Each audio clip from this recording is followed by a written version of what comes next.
Bonjour, aujourd'hui nous allons aborder une notion importante en économétrie qui est l'autocorrélation spatiale.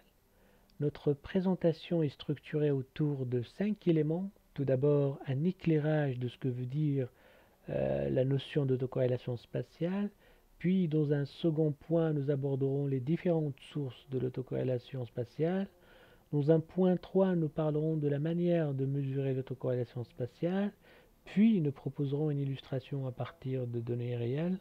Enfin, dans un point 5, nous donnerons quelques références bibliographiques pour ceux qui souhaiteraient donc approfondir ce sujet.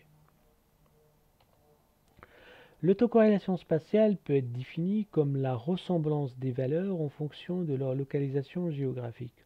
En d'autres termes, c'est l'absence d'indépendance entre les observations géographiques.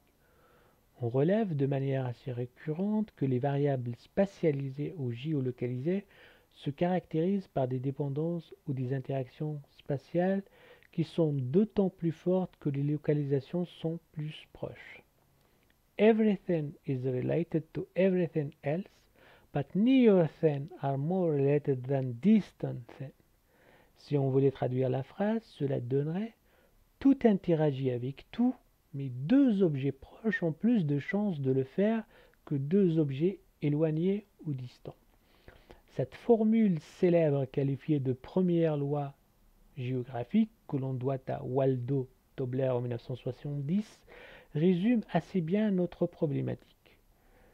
Pour synthétiser, on peut dire que la présence de l'autocorrélation spatiale est avérée lorsque sur un espace donné, les valeurs prises par une variable aléatoire, qu'elle soit continue ou discrète, se répartissent de façon semblable pour deux entités géographiques voisines et non de façon aléatoire.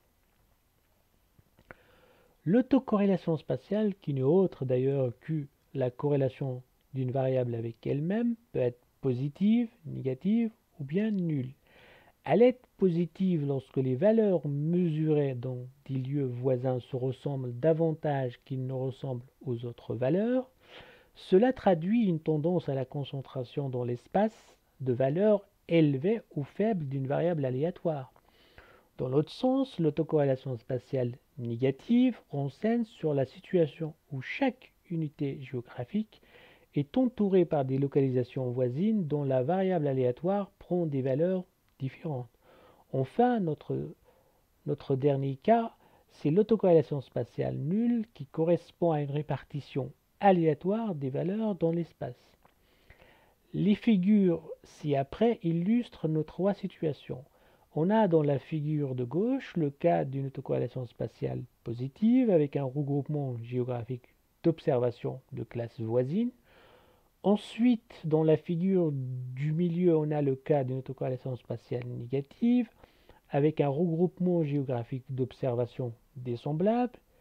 Puis enfin, on a la troisième figure plus à droite qui illustre l'éventualité où aucune relation n'existe entre la proximité des lieux et leur degré de ressemblance. La distribution spatiale de la variable étudiée est donc parfaitement aléatoire dans le territoire. Nous passons maintenant à notre second point qui est les sources d'autocorrélation spatiale. On en dénombre au moins deux qui nous semblent fondamentales. Tout d'abord, l'autocorrélation spatiale peut provenir du fait que les données sont affectées par des processus qui relient des lieux différents et qui sont à l'origine d'une organisation particulière des activités dans l'espace. On peut prendre l'exemple de la diffusion d'une maladie infectieuse. La diffusion à partir d'un point d'origine implique que l'intensité de mesure de ce phénomène dépend de la distance par rapport à l'origine. Ainsi, plus vous vous éloignez du point d'origine, plus l'intensité du phénomène s'affaiblit. L'autre source d'autocorrélation spatiale est la mauvaise spécification du modèle. Cela peut provenir par exemple de variables omises spatialement autocorrélées ou bien de données manquantes. Elle est par conséquent dans ce cas-là un très bon outil de détection d'une mauvaise spécification du modèle. Concernant la mesure de l'autocorrélation spatiale, on recense dans la littérature différents indices qui ont été développés. Le premier qui a été proposé est celui de Pat Moran en 1948, puis vient l'indice de Chili en 1954, puis plus récemment on a l'indice de Gitis et Ord en 1996. L'indice ou le coefficient de Moran est le plus utilisé dans les travaux empiriques en raison de sa robustesse et de sa stabilité globale. La valeur de l'indice de Moran varie entre moins 1 et plus 1. Une valeur proche de 1 est synonyme d'une autocorrélation spatiale positive, alors qu'une valeur proche de moins 1 est signe d'une autocorrélation spatiale négative. Une valeur nulle, par contre, signifie l'absence d'autocorrélation spatiale positive ou négative. La formule du calcul du I de Moran est donnée dans la diapo qui s'affiche à l'écran. L'indice de Moran, comme nous allons le voir dans notre illustration, est habituellement représenté par un diagramme ou Moran scatter plot qui prend la forme d'un nuage de points. En abscisse, on a la valeur de la variable de chaque unité spatiale et en ordonnée, on a le spatial like, qui n'est autre d'ailleurs que la moyenne des valeurs des zones contiguës définies par la matrice d'interaction spatiale. Cette dernière tient compte des interrelations ou des interactions entre les unités spatiales indépendamment de la variable étudiée.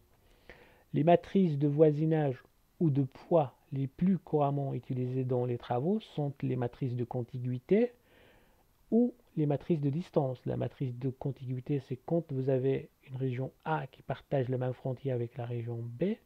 Et les matrices de distance, elles sont basées sur le calcul de la distance entre le centroïde de la région A et le centroïde de la région B. Nous passons maintenant à notre quatrième point dans le cadre de cette présentation, qui propose une illustration donc à partir de données sur la croissance de l'emploi industriel sur la période allant de 2009 à 2015. On prend comme individu les 304 zones d'emploi métropolitaines. Les zones d'emploi des DOM ne sont pas prises en compte dans le cadre de cet exemple. L'indice de Moran obtenu en utilisant une matrice de contiguïté d'ordre 1 est de 0,27. Cela signifie que cet indice ou ce coefficient attribuerait 27% de la variance aux valeurs dans le voisinage. Ce que l'on observe, c'est que l'indice est proche de plus 1, ce qui signifie que l'on est en présence d'une autocorrélation spatiale positive. La pente de la droite sur le graphique de gauche est égale à la valeur de l'indice de Moran. De ce fait, une pente positive est synonyme d'une autocorrélation spatiale positive. Par ailleurs, l'indice de Moran peut être testé statistiquement par une transformation en z-score et en déterminant un seuil de significativité. L'hypothèse nulle étant dans ce cas-là l'absence d'autocorrélation spatiale. La figure de droite montre que dans notre exemple, l'indice de Moran est significatif au seuil de 1%. Dans le cadre de cet exemple, l'ensemble des calculs ont été faits donc grâce au logiciel libre Geoda développé par Oncelin et son équipe en 2003. Pour terminer, nous proposons 4 références bibliographiques pour ceux qui souhaiteraient donc approfondir cette notion d'autocorrélation spatiale. Merci de votre attention.